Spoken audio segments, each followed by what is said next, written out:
Welcome to episode 179 of the Alone Hockey Podcast. Where today we're going to be talking about some standouts in last night's World Junior matchup between Canada and Czechia. So, obviously, once again, Canada they got upset with a late goal from Czechia in the game, and it was the same as last year where they ended up losing as well in a similar situation. And so, it's obviously unfortunate. I was actually kind of looking forward to seeing Canada move on and looking forward to them compete in at least the semis. I was expecting them to go on at least to the semis because I felt like they had a really good team this year. It was just disappointing to see the end result of how things turned out. And for the guys that returned from last year's team, that they don't get that same chance again. So that's a little bit tough. But at the same time, they still played a really competitive game. I just felt like there were times where Czechia was able to hold on, their goalie was able to stand on his head, Michael Hrebal, and their neutral zone was just a little bit stingy. I felt like coming into this game with Czechia, you always have to be aware of their neutral zone, and if they have a goalie that stands on his head for the whole game,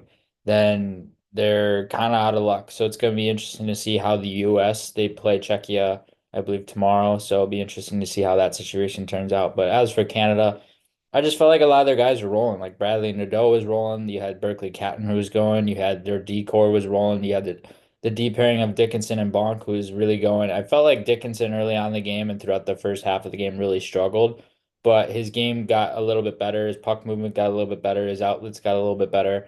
And Bonk, similar situation. I felt like there were times in this game where he was okay, but as the game went on, he got a little bit better and progressively made more strides in his game. And that was interesting to see. And there were a lot of interesting situations that played out throughout this game. You have Canada on one end who are creating havoc, especially in the back half of the second period and the third period.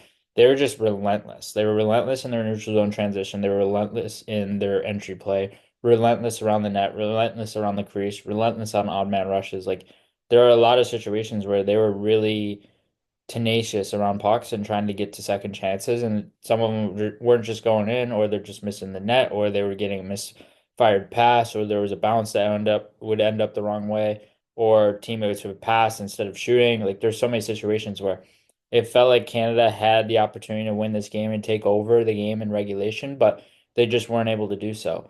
And when they tied it late in the game, I kind of felt, and I had a bit of a vibe in my mind where it's like, I don't feel like this game is actually going to OT. I don't really feel that way about this game. And sure enough, I didn't really expect Czechia to end up coming back. I honestly expected Canada to end up tying the game and then taking it forward from there. But obviously, Czechia getting that late goal in the game was tough for Canada. I felt like that was kind of the dagger there, especially late in the game. It was hard for them to get their energy back, and there was only about, I believe, less than 20 seconds or around there where they had the chance to score, and just kind of killed the vibe there with Czechia scoring that late in the game. But like so many guys were buzzing, like Gavin McKenna was rolling once again. We were obviously, to no surprise, he had a really nice hook pass on one sequence where he found Easton Cowan in the slot, and Cowan just misfired on it. And there are a lot of other chances like that where they were able to find the slot off their passes. It's just they weren't able to shoot correctly. And especially from interior space, I thought Bradley Nadeau is really one of the more impressive players throughout this game for me. And then in the back half of the game, I really like Ethan Gautier's game.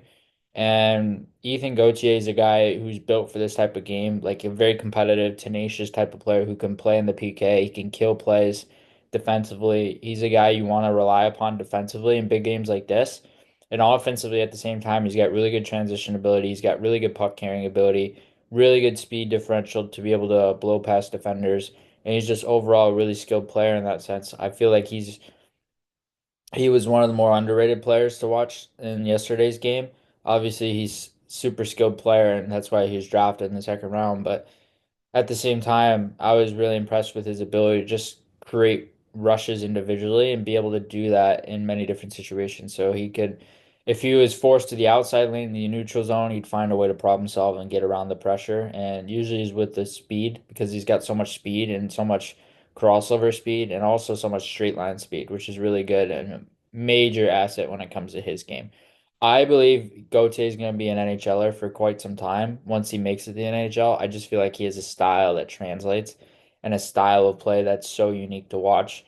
And he fits Tampa's style of play so well, with the speed they have there and the checkers they have there and the guys that they have towards the top of the lineup. Kind of similar stylistically. You can think of Brandon Hagel, you could think of Jake Gensel, you can think of those type of guys who bring that checking ability, that tenacious ability. But anyways, going back to some of the other players that stood out, I felt like on Czechia, Peter Sikora was good. And then you look at some other guys.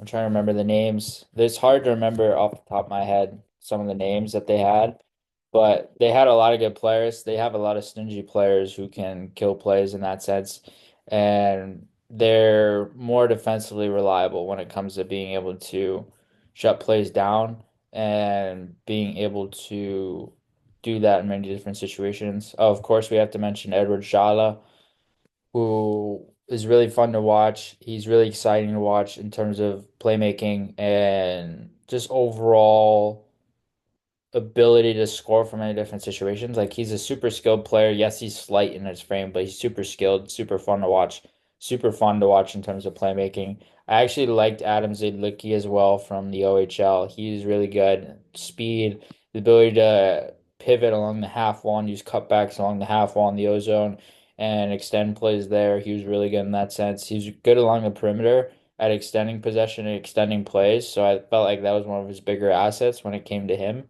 and he was really interesting to watch and really exciting to watch in that sense.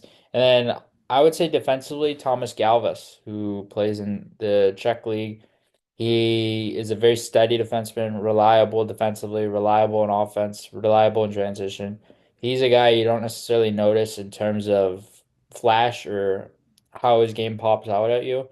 But when you dive deeper in his game, it's the details that stand out, and it's his ability to angle, ability to surf, his ability to join the play, time his reads, time his instincts, that type of thing. So he brings a lot of different reads that allow him to be able to take control of situations, and I felt like he was able to do that. And of course, you have Michael Horeyball on net, who has been their starter. He's played excellent throughout the World Juniors thus far, and obviously him being a 6'6" player in net is really hard to get around because he can look over you when he's at the net front, and Canada has a lot of smallerish type forwards. So when they're trying to go at him at the net, he's just able to look over him. He's got that height advantage there.